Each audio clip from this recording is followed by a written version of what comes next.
नमस्कार, आदाब। आप देख रहे हैं न्यूज 18 का डिजिटल प्लेटफॉर्म और मैं हूं इकबाल हुसैन। आज हम एक ऐसी हैरान कर देने वाली घटना की बात करने जा रहे हैं जिसने लोगों को चौंकाया भी है और कहीं ना कहीं हमें सोचने पर भी मजबूर किया है।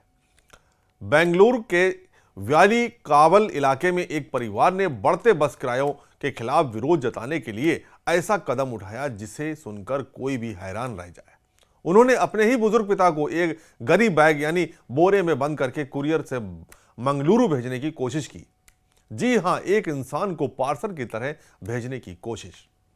यह घटना मंगलवार शाम की है जब एक परिवार के 5 से 6 सदस्य एक प्राइवेट कुरियर सेंटर पहुंचते हैं और एक बड़ा सा बोरा देकर उसे मंगलुरु भेजने की मांग करने लगते हैं। जब स्टाफ ने अंदर क्या है पूछा और बैग खोला गया तो उसमें से एक जिंदा बुजुर्ग व्यक्ति निकले जो सांस लेने में तकलीफ महसूस कर रहे थे। यह सीन ना सिर्फ चौंकाने वाला था बल्कि कहीं ना कहीं इंसानियत पर भी सवाल खड़े करता है। सोचिए, जिस पिता ने पूरी जिंदगी अपने परिवार के लिए मेहनत की, उसी को इस तरह बोरे में बंद कर देना, चाहे वो स्टंट ही क्यों ना हो या फिर वायरल होने के चक्कर में लोग कुछ भी कर सकते हैं, किसी की जान भी जोखिम में डाल देते हैं। क्या ये सही है? स्टाफ ने तुरंत बुजुर्ग को पानी दिया, उन्हें संभाला और पुलिस को बुलाया। जांच में सामने आया कि यह एक प्लान्ड सोशल मीडिया स्टंट था जिसका मकसद था त्योहारों जैसे उगादी और ईद उल फित्र के दौरान बढ़ते बस किराए और टिकटों की कमी की समस्या को उजागर करना। परिवार का कहना था कि उनके पिता को मंगलुरु जाना था, लेकिन महंगे किराए और टिकट न मिलने के कारण वे परेशान थे और इसी फ्रस्ट्रेशन में उन्होंने ये ह्यूमन पार्सल वाला तरीका अपनाया ताकि लोगों और सरकार का ध्यान इस समस्या की ओर जाए। 5 ಜನ ಸೇರಿ ವಯಲಿ ಕಾವಲಿನ ಕೊರಿಯರ್ ಆಫೀಸ್ನಲ್ಲಿ ನನ್ನ ತಂದೆಯವ್ರನ್ನ ಚೀಲದಲ್ಲಿ ಹಾಕಿ ತಗೊಂಡು ಹೋಗಿ ಯುಗಾದಿ ಮತ್ತೆ ರಂಜಾನ್ ಹಬ್ಬ ಪ್ರಯುಕ್ತವಾಗಿ ಎಲ್ಲ ಬಸ್ ರೇಟ್ ಜಾಸ್ತಿ ಆಗಿದೆ ಹಾಗೂ ಸೀಟ್ ಸಿಗ್ತಾ ಇಲ್ಲ ಅನ್ನೋ ಒಂದು ಮೆಸೇಜ್ನ ಕಳಿಸಬೇಕಾಗಿ ಒಂದು ಪ್ರ್ಯಾಂಕ್ ಮೂಲಕ ತಿಳಿಸೋಣ ಅಂತ ಮಾಡ್ಲಿಕ್ಕೆ ಹೋದ್ವಿ। ಈ ರೀತಿ ಮಾಡೋ ತಪ್ಪು ಅಂತ ಗೊತ್ತಾಗಿಲ್ಲ ನಮಗೆ, ಇದು ನಮಗೆ ಗೊತ್ತಾಗಿದ್ರಿಂದ ಈಗ ನಾವು ಕ್ಷಮೆ ಕೇಳ್ತಾ ಇದ್ದೀವಿ।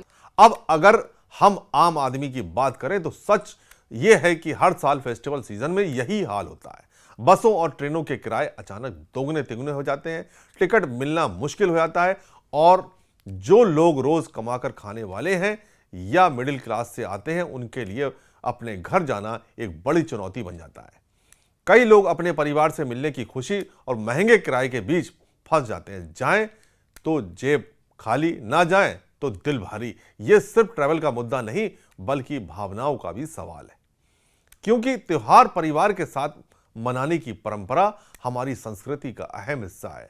ऐसे में जब कोई पिता, बेटा या बेटी सिर्फ पैसे की कमी या टिकट न मिलने की वजह से अपने घर नहीं जा पाता तो वो दर्द सिर्फ वही समझ सकता है। यही वजह है कि इस परिवार ने एक अजीब और गलत तरीका चुन लिया, लेकिन इसके पीछे जो दर्द और निराशा थी वो कहीं ना कहीं असली समस्या की ओर इशारा करती है। हालांकि इसका मतलब ये बिल्कुल नहीं है कि हम इंसानियत को भूल जाएं।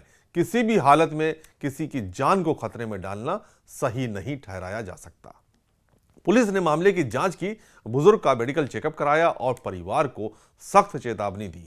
परिवार ने माफी भी मांगी और माना कि उनका तरीका गलत था। इस घटना के बाद सोशल मीडिया पर लोगों की मिलीजुली प्रतिक्रियाएं आई। कुछ ने इसे क्रिएटिव लेकिन गैर जिम्मेदाराना बताया तो कुछ ने कहा कि असली मुद्दा वाकई गंभीर है और सरकार को इस पर ध्यान देना चाहिए। इस पूरे मामले से हमें 2 बातें सीखने को मिलती हैं। पहली, आम आदमी की परेशानी को समझना और उसे कम करने के लिए सही कदम उठाना बहुत जरूरी है, और दूसरी, विरोध का तरीका ऐसा होना चाहिए जो सुरक्षित हो और जिम्मेदार हो, न कि किसी की जिंदगी को खतरे में डालने वाला। इंसानियत सबसे ऊपर है और किसी भी मैसेज को देने के लिए हमें अपनी सीमाएं नहीं भूलनी चाहिए। तो आप क्या सोचते हैं? क्या इस तरह के स्टंट से सच में बदलाव आ सकता है या ये सिर्फ गलत उदाहरण पेश करते हैं? अपनी राय कमेंट में जरूर बताएं। जय हिंद। 5 ಜನ ಸೇರಿ ವಯಲಿ ಕಾವಲಿನ ಕೊರಿಯರ್ ಆಫೀಸ್ನಲ್ಲಿ ನನ್ನ ತಂದೆಯವ್ರನ್ನ ಚೀಲದಲ್ಲಿ ಹಾಕಿ ತಗೊಂಡು ಹೋಗಿ ಯುಗಾದಿ ಮತ್ತೆ ರಂಜಾನ್ ಹಬ್ಬ ಪ್ರಯುಕ್ತವಾಗಿ ಎಲ್ಲ ಬಸ್ ರೇಟ್ ಜಾಸ್ತಿ ಆಗಿದೆ ಹಾಗೂ ಸೀಟ್ ಸಿಗ್ತಾ ಇಲ್ಲ ಅನ್ನೋ ಒಂದು ಮೆಸೇಜ್ನ ಕಳಿಸಬೇಕಾಗಿ ಒಂದು ಪ್ರ್ಯಾಂಕ್ ಮೂಲಕ ತಿಳಿಸೋಣ ಅಂತ ಮಾಡ್ಲಿಕ್ಕೆ ಹೋದ್ವಿ। ಈ ರೀತಿ ಮಾಡೋ ತಪ್ಪು ಅಂತ ಗೊತ್ತಾಗಿಲ್ಲ ನಮಗೆ, ಇದು ನಮಗೆ ಗೊತ್ತಾಗಿದ್ರಿಂದ ಈಗ ನಾವು ಕ್ಷಮೆ ಕೇಳ್ತಾ ಇದ್ದೀವಿ।